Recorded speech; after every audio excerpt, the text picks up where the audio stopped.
अगौर से समाज समाज और इस पर अमल करने की कोशिश करें। बच्चों की अदालत।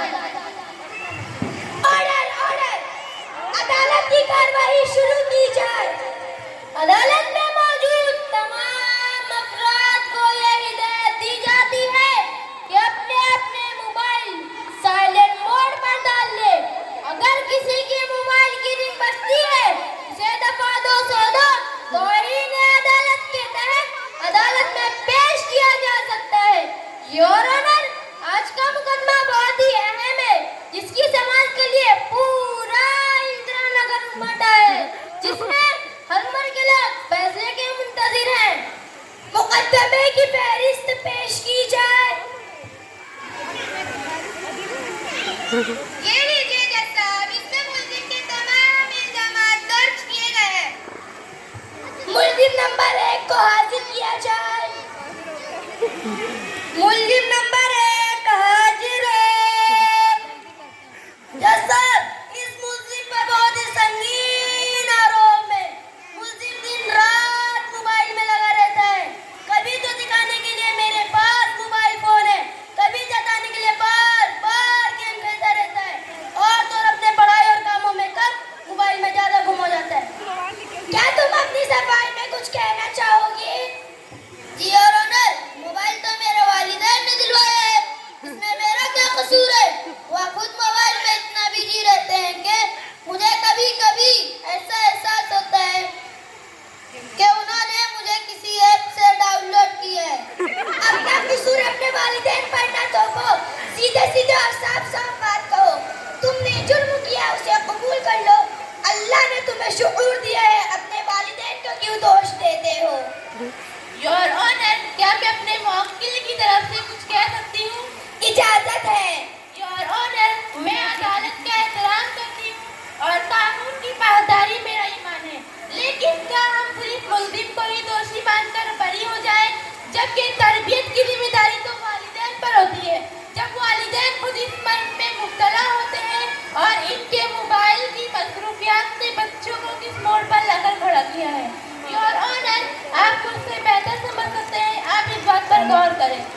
आपकी बात काबिल गौर है। मुकदमे की कार्रवाई मुलतवी की जाती है। दूसरा मुकदमा पेश किया जाए।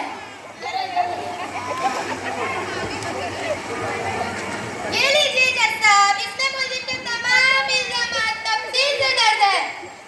मुल्जिम नंबर 2 को हाजिर किया जाए।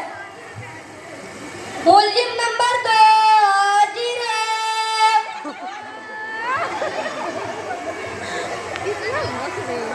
जज साहब, इस मुल्जिम पर बहुत ही संगीन आरोप है। ये मुल्जिम वीडियो और सेल्फी का बहुत ही शौकीन है। हर वक्त किसी न किसी के साथ अपनी सेल्फी लेता रहता है। व्हाट्सएप और फेसबुक में कमेंट और लाइक शेयर करने वालों को देखता रहता है। हर वक्त इसके कानों में ब्लूटूथ एयरफोन लगा रहता है, गाने सुनता रहता है या कव्वाली इसी में ही लगा रहता है। हर वक्त इसी पर बस नहीं, अगर बात करना हो तो ब्लूटूथ या एयरफोन से करता है। अगर दूर से देखा जाए तो ऐसा लगता है कि कोई पागल खुद से बड़बड़ा रहा है। उनके घर में जितने भी अफराद हैं, उन सब के पास मोबाइल फोन है। घर में वाईफाई भी लगा हुआ है ताकि 800 रुपए पूरे के पूरे वसूल हो। क्या तुम अपनी सफाई में कुछ कहना चाहोगे? जज साहब, मुझे बेजा इल्जाम में फंसाया जा रहा है। ऐसे तो मेरे दोस्त भी करते हैं। जज साहब, मैंने ऐसा कौन सा गुनाह किया? 800 रुपए वाईफाई के दिए हैं तो वसूल भी करना पड़ेगा ना। वाईफाई का जमाना है ना वाईफाई। क्या तुम्हें पता है कि वाईफाई की वजह से कितने बड़े बड़े जुर्म हो रहे हैं? पुलिस कहाँ है? पुलिस क्या कर रही है? उन्हें गिरफ्तार क्यों नहीं करती? दरअसल जनाब, लॉ एंड ऑर्डर का खतरा होने के सबब ऐसा नहीं किया रहा, लेकिन आपको बता दूं इस कमरे अदालत में सब मौजूद है। आप गौर से देखें, वो भी अपने अपने मोबाइल में लगे हुए हैं, बहाने बहाने से सेल्फी और वीडियो बना रहे। इनके हाथों से तो मोबाइल छूटने का नाम ही नहीं ले रहा। तो जज साहब, ये सबको ऑर्डर कैसे कर देते? लेकिन हम भी किसी से कम नहीं, हमसे नहीं प्रोग्राम के बहाने यहाँ जमा किया है ताकि ये सबको मोबाइल की संगीनगिरी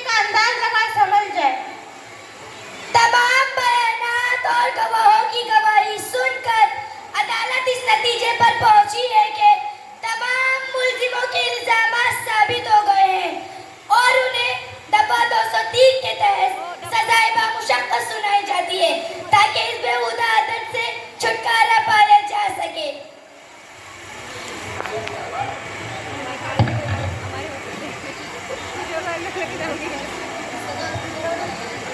कमरे अदालत में मौजूद तमाम लोगों को ये सलाह दी जाती है कि मोबाइल एक ज़रूरत है और उसे ज़रूरत होने पर ही इस्तेमाल करें। उसे अपनी ज़िंदगी का हिस्सा बनाकर वक्त बर्बाद न करें।